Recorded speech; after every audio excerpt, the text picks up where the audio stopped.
بسم اللہ الرحمن الرحیم۔ اللہ رب العالمین کی توفیق سے حضور تاجدار کائنات صلی اللہ علیہ وآلہ وسلم کی نظر عنایت سے آج ہم پروگرام صراط مستقیم میں حاضر خدمت ہیں۔ اللہ رب العالمین اس پروگرام کو نفع کا باعث بنائے اور زیادہ سے زیادہ اس کے فوائد اور ثمرات ہمیں نصیب فرمائے۔ معزز سامعین و ناظرین، آج کے اس سیشن میں اعتکاف کے حوالے سے چند گزارشات میں اپنے سامعین کی خدمت میں پیش کرنے جا رہا ہوں۔ ان میں سب سے پہلے اعتکاف کی فضیلت مختصر رہتے ہوئے، پھر اس کے جو اقسام ہیں، اعتکاف کی اقسام، پھر اس کے احکام، اور اس کے بعد چند مستحب اعمال وہ پیش کرنے کی سعادت حاصل کروں گا۔ سب سے پہلے فضیلت کے حوالے سے اگر آپ دیکھیں تو اللہ رب العالمین کے پیارے محبوب صلی اللہ علیہ وآلہ وسلم کی شان یہ ہے، اور سرکار دو عالم صلی اللہ علیہ وآلہ وسلم کا جو طریقہ ہے اعتکاف کے حوالے سے وہ سماعت فرمائیں۔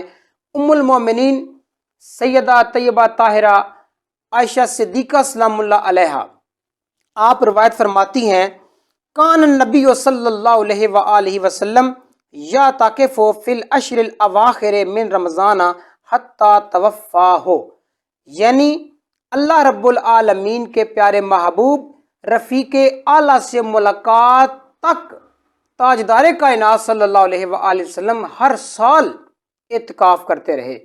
تو جس عمل کو رمضان مبارک کے آخری عشرہ میں اللہ کے پیارے محبوب صلی اللہ علیہ وآلہ وسلم ہر سال اسے ریپیٹ کر رہے ہیں، ہر سال اعتکاف کر رہے ہیں، تو اس سے واضح ہوا کہ اعتکاف کی فضیلت بہت زیادہ ہے، اس کا اجر و ثواب، اس کی اہمیت، اس کے فوائد و ثمرات بہت زیادہ ہیں۔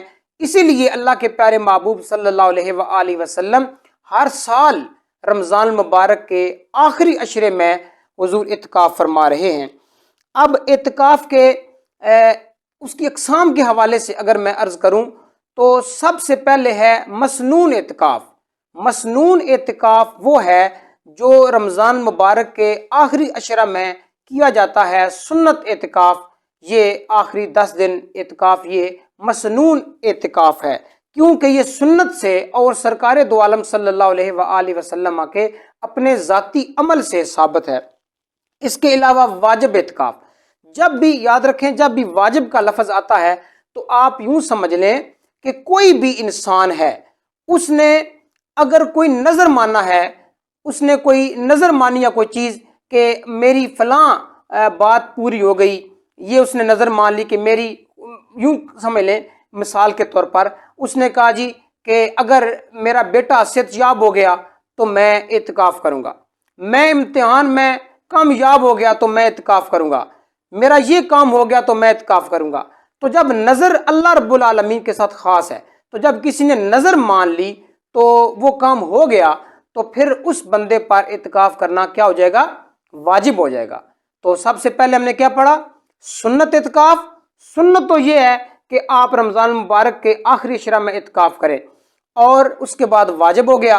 واجب وہ جو آپ نے نظر مانا تھا، پھر اس کو پورا کرنے کے لیے اعتکاف کرنا واجب ہو جائے گا، کیونکہ قرآن مقدس میں بھی اور احادیث طیبہ میں بھی نظر کو پورا کرنے کے احکام باقاعدہ موجود ہیں، تو لہٰذا اس کی اتباع اور پیروی کرتے ہوئے یہ بات واضح اور لازم ہو گئی کہ نظر ماننے ہوئے اعتکاف کو کرنا کیا ہے؟ واجب ہے۔ اس کے بعد ہے مستحب اعتکاف۔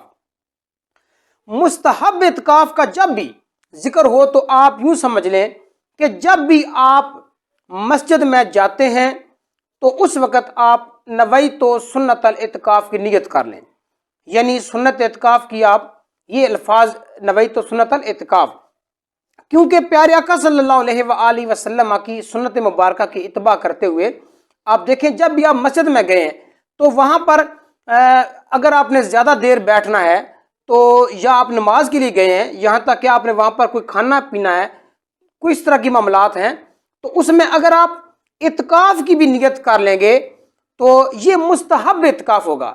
یعنی مستحب کا درجہ یہ ہے کہ شریعت مطہرہ نے اس کو اچھا سمجھا ہے، کہ آپ اچھا سمجھتے ہوئے اس بات کو کہ میں اللہ کے گھر میں رکا ہوا ہوں، تو جب آپ نے یہ اہتمام کر لیا تو اس وقت وہاں پر بیٹھنا، وہاں پر کھانا پینا، یہ ساری چیزیں مباح ہو جاتی ہیں۔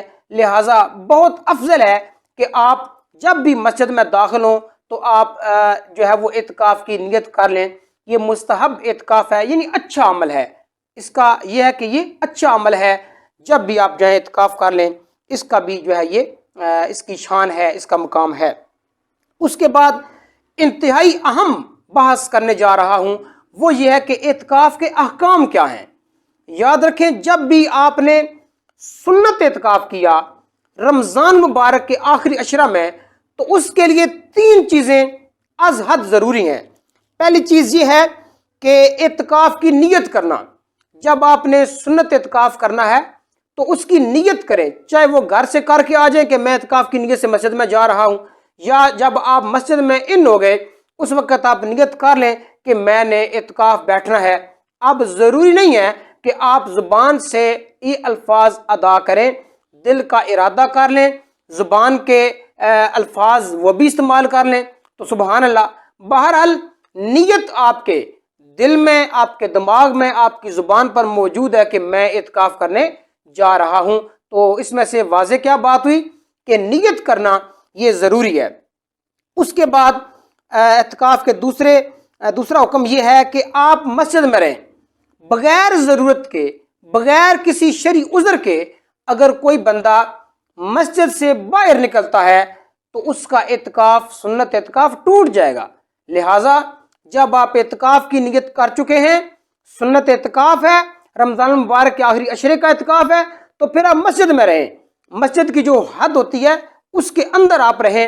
اگر آپ اس سے باہر جائیں گے، اسی طرح یہ جو ٹوٹیاں ہوتی ہیں، جو غسل خانے ہوتے ہیں، بغیر کسی وجہ کے ان کی طرف، جوتیوں کی طرف جانا یہ بھی ضروری نہیں ہے، یہ بھی اعتکاف کو توڑ دینے والا عمل ہے۔ لہٰذا جو مسجد کی حد ہے جہاں آپ جوتیاں اتار کے اندر ان ہوتے ہیں، وہ جگہ ہیں کہ آپ وہاں پر بیٹھیں اعتکاف کی حالت میں، وہاں پر آپ رکیں جہاں آپ کا وہ پردہ لگایا ہوا ہے جی، وہ لگا دیتے ہیں، چلیں بندہ کسی وقت لیٹا ہوتا ہے یا بیٹھ کر اپنے معمول کے مطابق عبادت کر رہا ہوتا ہے، تو کوئی وہاں پر مخل نہ ہو اس لیے وہ ایک کپڑے کا پردہ لگا دیتے ہیں۔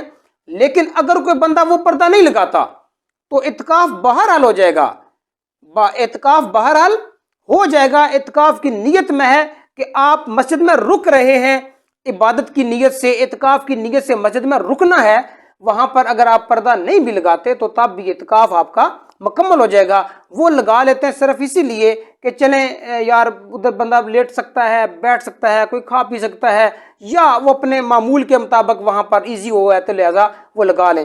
تو میں نے عرض کیا کہ مسجد کے اندر قیام اور نیت 2 چیزیں ہو گئی۔ نمبر 3، روزہ رکھنا۔ اعتکاف کے دوران روزہ لازم ہے۔ اگر آپ روزہ نہیں رکھیں گے یا خدا نخواستہ روزہ نہیں رکھا، روزہ ٹوٹ گیا تو اعتکاف بھی ٹوٹ جائے گا۔ لہٰذا اعتکاف میں روزہ یہ شرط ہے، خاص شرط ہے۔ اس کے بعد ایک چوتھا حکم بھی اس کا ہے، وہ یہ ہے کہ دنیاوی لہو لعب یا دنیاوی باتیں یا موبائل پر فحش چیزیں دیکھنا، اس کے علاوہ دنیاوی مشاغل، یہ ساری چیزیں ایسی ہوتی ہیں جو اعتکاف کے اس عمل کے ساتھ زیبا نہیں ہیں، اچھی نہیں لگتی۔ لہٰذا ان چیزوں سے قطعاً پرہیز کیا جائے، اور دنیاوی لہو لعب کی باتیں، اس کے علاوہ ایسے مشاغل جو اللہ رب العالمین کی یاد اور اس کی عبادت سے غفلت کی طرف لے جاتے ہیں، ان چیزوں سے بچنا یہ لازم عمل ہے۔ تو لہٰذا اعتکاف کے احکام میں سب سے اہم نیت ہو گئی۔ نیت کے بعد مسجد کے حدود میں رکنا اور روزہ رکھنا یہ بہت اہم ہے۔ اس کے بعد میں آخر میں چند چیزیں عرض کرتا ہوں کہ اعتکاف کی حالت میں مستحب اعمال وہ کیا ہیں۔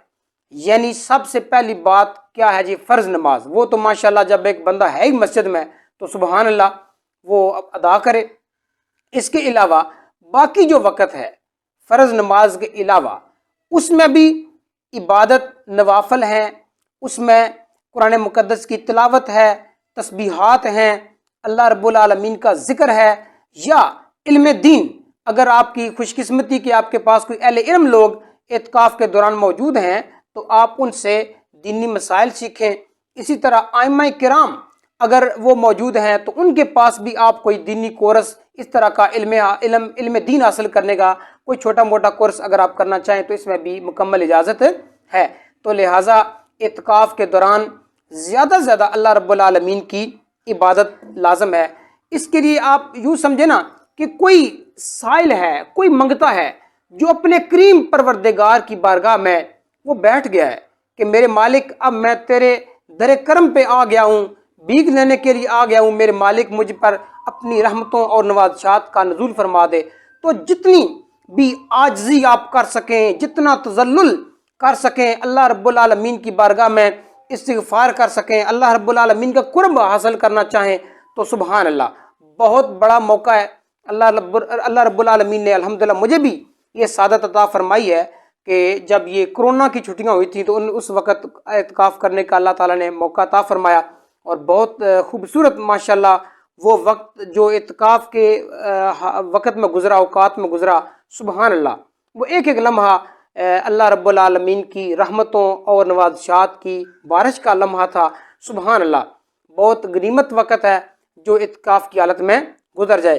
اور ہمارے پیارے آقا صلی اللہ علیہ وآلہ وسلم کی سنت مبارکہ بھی ہے، لہٰذا وہ لوگ جن کو سہولت ہے افطاری سحری آرام سے وہاں پر پہنچائی جا سکتی ہے، گھر کا معاملات اور سارے وہ سسٹم ڈسٹرب نہیں ہوتا، تو وہ لوگ ضرور یہ سعادت حاصل کریں۔ اور سب سے بڑی بات تو میں یہ سمجھتا ہوں کہ اس سے اللہ کے گھر آباد ہو رہے ہیں، اللہ رب العالمین کے گھر آباد ہو رہے ہیں کہ لوگ اعتکاف کر رہے ہیں۔ سبحان اللہ، اللہ رب العالمین کے گھر میں رونق ہے، چہل پہل ہے، اللہ کا ذکر ہو رہا ہے، تو یہ بہت بڑی سعادت ہے۔ اسی طرح خواتین اپنے گھروں میں اعتکاف کریں تو وہی ساری حدود و قیود جو ایک مسجد میں معتکف کو حاصل ہوتی ہیں، وہیں وہ جگہ جو خواتین نے اپنے لیے مختص کی ہے، ان کو وہ ساری چیزیں جو ہے وہ وہیں پر وہ سارے احکام اور سارے لوازمات انہیں وہ وہاں پر میسر ہوں گے۔ اللہ رب العالمین ہمیں بہتر عمل کی توفیق عطا فرمائے۔ وما علینا الا البلاغ۔